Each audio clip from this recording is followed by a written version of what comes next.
If you've ever made a tutorial or an instructional video, especially if they're tech related, chances are you've had to do some kind of screen recording or screen sharing. And there's a really simple method to make your screen recording more interesting. Instead of just cutting to full screen of your computer, you can superimpose your settings on top of a device like a computer, a phone, or a tablet to bring in a little more visual interesting and just kind of add a little bit of extra spice to your video and to your tutorial that makes it stand out from the rest. And it's actually pretty simple, so I'm gonna run you through the process using Final Cut Pro specifically, but the basic technique is kind of the same no matter what software you're using. And so the main thing to understand here is that you're going to need to film two things for your screen recording. You're gonna need a background plate that you can composite your recording onto, and then you're gonna need to do the actual screen recording itself, just like you normally would. Now there are a few different approaches you can take to filming your background. So for the sake of simplicity for this video, we're just gonna use the iPad as an example.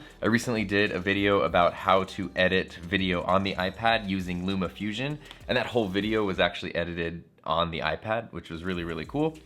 But if I were actually combining that and editing it in Final Cut Pro like I normally would have, this is how I would go about the composition. The first thing would be to get a background image of the iPad itself. And you could use a still photograph, which would be really versatile because you can put it into a program like Lightroom or Photoshop and really adjust it so it looks really fantastic, and then superimpose your recording on top of it. But the problem with it is it's a still photograph, and so it doesn't have any kind of movement or life to it. So rather than using a still photograph, I actually like to use video clips. And in this example, I've got a shot of my iPad loaded up into Final Cut Pro. And the reason that I like using a video rather than a photo is that you can keep the scene alive a little bit. In my LumaFusion tutorial, I had a top-down view and I had my hands coming in and moving some of the objects around that were near the iPad just to sort of add that interest to it. In this instance, in the background, there's a record player that's spinning. It's not really distracting, but it kind of keeps the room and the scene alive. You could have lights changing colors, you could have people moving in the background. You probably don't want it to be too distracting, but there's a lot of different things you can do to just sort of bring a little bit of life into your scene. And so I've got this shot of the iPad. Once it's in Final Cut Pro, the first thing I'm gonna do is just get rid of the audio track entirely. We don't need that. And then you'll notice at the beginning, the iPad actually lights up because I got a notification. I definitely recommend turning your device all the way off, so I'm just going to cut past that part. What I want to do first is color grade this background plate if I'm going to add anything to it. I'm going to do a really light adjustment here, just playing around with the exposure, maybe a little bit of the color. This looks a little bit cold, so I'll just try to maybe warm up the color temperature just a little bit. And that's pretty much it. There is a glare on the iPad screen, but that's not going to matter. What I don't want is for the iPad screen to actually be on, because we're going to be playing with the opacity of the layer on top of it, and if the iPad screen is on, it could kind of interfere with the end result. So now that we've got this background plate set up, I'm going to bring in the screen recording from the iPad. And this is going to be the easiest option because since I'm taking an iPad screen recording and putting it onto an iPad screen, the aspect ratio is going to line up perfectly. The only thing that we're really going to need to do is sort of adjust the perspective and distort it a little bit so that it fits the exact angle at which I filmed the iPad. So once the screen recording is in Final Cut Pro, we'll just position it over the footage of the iPad. And then what I like to do to make my life a little easier is to just turn down the opacity to like almost halfway, just so we can see where everything's at.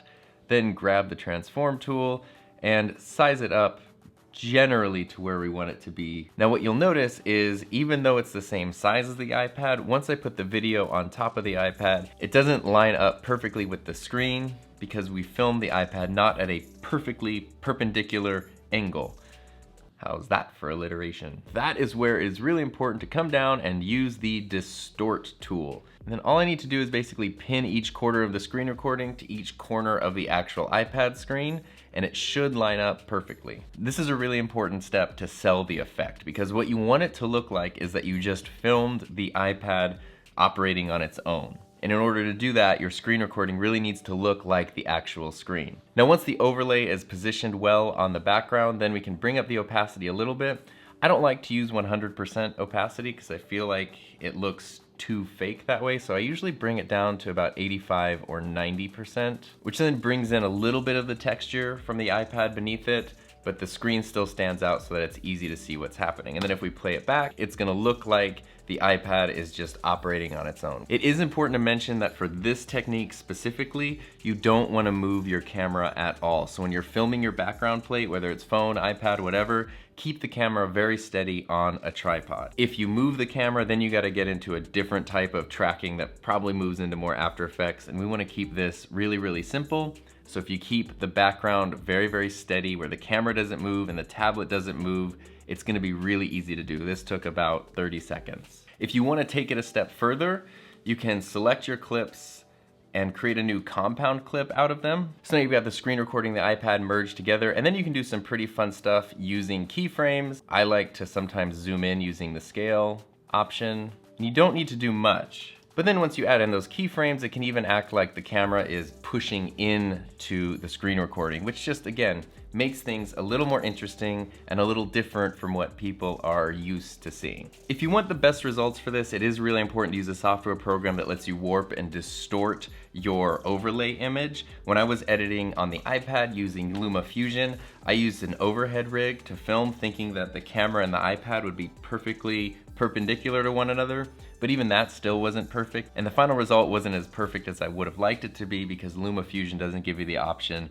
to distort or warp footage or pin corners or anything. But Final Cut Pro and Premiere and After Effects and most of the bigger desktop editors do have that functionality. Now, when and why would you actually want to use this? If you're doing a large tutorial, especially if you're changing a bunch of settings, if I'm telling you how to do something in Final Cut Pro and I'm going over here and messing with all of these keyframe settings, there's no way that I want the whole thing to be on a smaller screen on the frame. But it is a great way to catch your audience's attention. Kind of like how I started this video, it looked a little different than just me talking at the desk, but the fact that I was on the iPad made it a little more interesting. And it's also a great way to quickly transition from one to another. So you can show yourself talking about what you're gonna introduce, then you could cut to your composition that has your overlay on a background plate, and then once you get really into the settings, you could cut to a normal full screen recording just like you normally would. Now there is one last really important thing to be aware of. In this example, I composited an iPad screen recording onto an iPad screen, so the aspect ratios matched up perfectly. But if you want to mix that up a little bit and you want to take a recording of yourself kind of like this and then superimpose that on a device screen, things are going to be a little bit different. What you'll notice is as soon as you take the footage of you talking and try to overlay it on your device like an iPad, you're going to notice the aspect ratios don't line up, and this footage does not fit perfectly into the iPad screen. So all that means is you'll need to crop the footage a little bit. You just overlay your video footage on top of the device footage, scale it so that it's almost the same size, and then just crop from all the sides to make it fit, and then you just pin the corners, distort them the same way you did with the iPad footage. And this is just a simple way to use footage and recordings that are different aspect ratios on different devices that they might not naturally fit onto. So I think this is a great way to help make your tutorials and your instructional videos more interesting. Of course, the thing that you're teaching and that you're trying to communicate should always come first and be the most clear.